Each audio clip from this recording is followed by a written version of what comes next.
update kay Pablo. Hindi pa kumakain. Ayan, yun ang enclosure niya. Sarili siyang liguan. Ito naman si Koy. Hindi pa din kumakain. Mamaya pa yan sila gabi. Gabi pa yan kakain.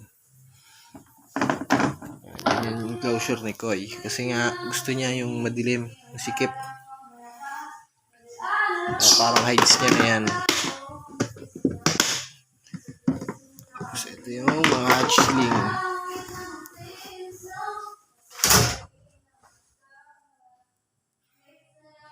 Yan.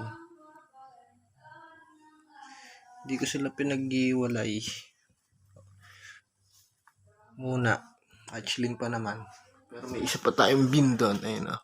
Sa labas meron pang isa rin yung black. Pero ngayon yan, magkasama muna.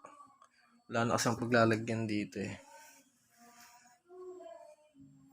Yan ang update sa kanila. Hindi pa rin yan kumakain.